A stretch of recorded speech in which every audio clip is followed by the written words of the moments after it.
Ang United States Coast Guard ay magpapadala ng mga asset sa South China Sea para suportahan ang Pilipinas sa pagtataguyod ng mga karapatan sa soberanya sa Exclusive Economic Zone nito, sinabi ng Philippine Coast Guard.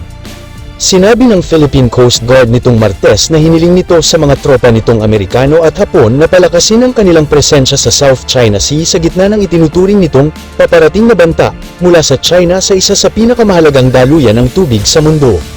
Sa isang pahayag, sinabi ng PCG na ipapakalat ng US Coast Guard ang North Pacific Coast Guard nito kasunod ng panukala ni Admiral Ronnie Hill Gavin para sa isang greater deployment sa matataas na karagatan upang tugunan ang nalalapit na banta, habang ang China ay nakatakdang magpatupad ng bagong regulasyon ng pagpigil sa mga di umano'y paglabag sa itinuturing nitong mga hangganang pandagat.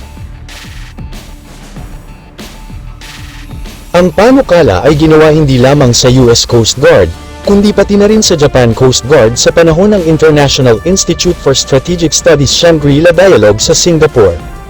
Gusto kong magmungkahi ng mas malaking deployment sa matataas na dagat, gagawin namin ang aming bahagi, ngunit kailangan din namin na naroon ka upang mapanatili ang kaayusan na nakabatay sa mga patakaran sa paraan na dapat gampanan ng mga Coast Guard ang kanilang tungkulin, sabi ni Gavin.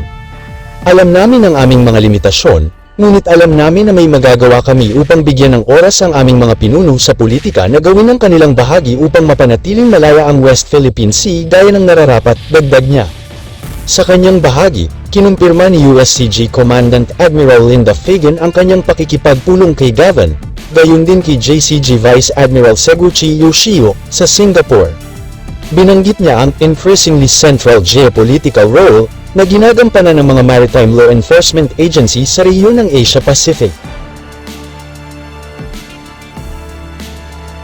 Dapat silang magpakita ng propesyonal na pag-uugali sa dagat upang suportahan ang mahusay na pamamahala sa dagat, na mahalaga sa pandaigdigang kaunlaran at seguridad ng ekonomiya. Mapahamak na aktibidad tulad ng human at drug trafficking, cyber attacks, at ilegal, hindi naiulat, at hindi reguladong pangingisda ay nagtutulak ng kawalang tatag at nagbabanta sa rules-based international order, sabi ni Fagan sa isang hiwalay na pahayag.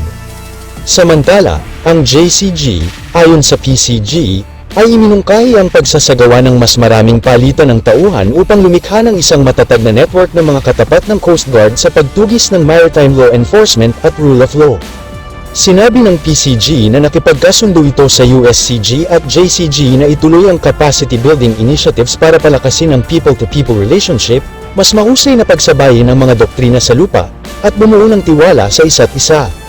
Makatitiyak na ang PCG ay gumagawa ng bahagi nito sa alyansang ating pinalalaki. Kami ay nagpapasalamat sa mga bagong pagkakataon upang higit pang palakasin ang aming mga hanay at gampanan ang aming mga tungkulin sa pinakanatatanging paraan upang matugunan ang mga kasalukuyang hamon, sabi ni Gavin. Noong Miyerkules, iniulat ng Philippine Navy ang pagtaas ng bilang ng mga sasakyang pandagat ng People's Liberation Army Navy, PLAN, ng China sa West Philippine Sea. Sa kabuuan, 125 na sasakyang pandagat ang namonitor sa mga bahaging nasakop ng Pilipinas sa West Philippine Sea mula ika-28 ng Mayo hanggang ika-3 ng Hunyo.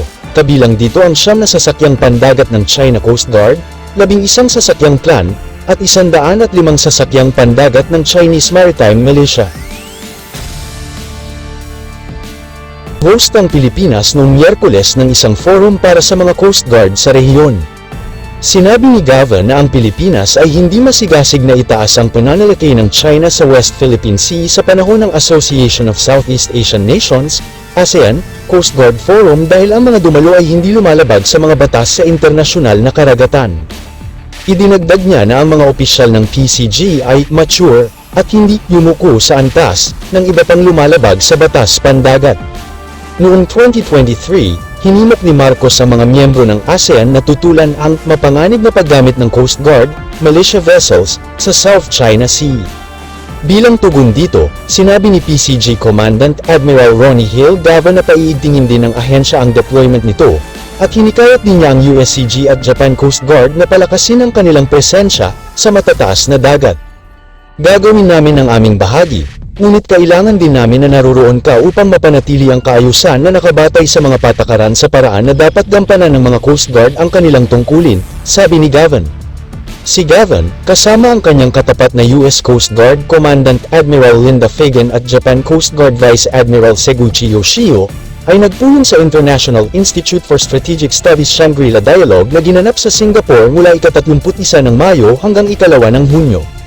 Sa pagsasalita sa isang kumperensya kasama ang mga Japanese at American counterparts nito sa sideline ng Shangri-La Security Dialogue sa Singapore, sinabi ng PCG na makikipag-coordinate ito sa iba pang ahensya habang naglalayong palakasin ang deployment ng barko sa South China Sea. The PCG intends to send ships further out, in coordination with other agencies, to better secure our Filipino fishermen.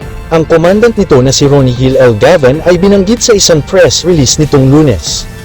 Lalong tumindi ang tensyon ng Maynila sa Beijing kamakailan matapos na pinagtibay ng China ang isang detention policy laban sa mga tinatawag na trespassers sa pinagtatalo ng maritime areas na inaangkin nito. Ito ay bukod pa sa mas agresibong aksyon ng mga ahente ng China na pumipigil sa resupply mission para sa mga tropang Pilipino na nakatalaga sa Second Thomas Shoal. Sinabi ng PCG na hiniling ni G. Gavan sa Japanese Coast Guard at US Coast Guard na bumuo ng mga bagong paraan upang tugunan ang paparating na banta sa mataas na dagat.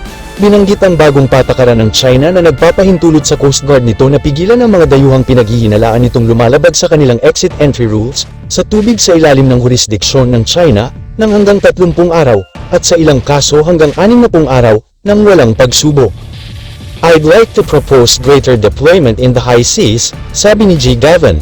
Gagawin namin ang aming bahagi.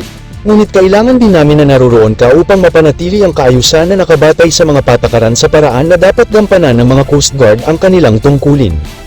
Alam namin ang aming mga limitasyon, ngunit alam namin na may magagawa kami upang bigyan ng oras ang aming mga pinuno sa politika na gawin ang kanilang bahagi upang mapanatiling malaya ang West Philippine Sea gaya ng nararapat, dagdag niya. Iminungkahi ng Japanese Coast Guard ang pagsasagawa ng mas maraming palitan ng tauhan upang lumikha ng isang matatag na network ng mga Coast Guard upang mapanatili ang isang rules-based order, ayon sa PCG.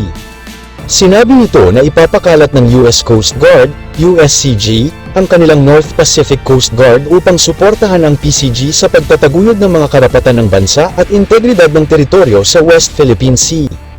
Binanggit ng USCG ang pangangailangang magsagawa ng karagdagang pagsasanay, bumuo ng mga dinamikong taktika at pamamaraan, at maghanda ng mga barkong nasangkapan upang kontrahin ang mga umuusbong na banta sa matataas na dagat, sabi ng PCG.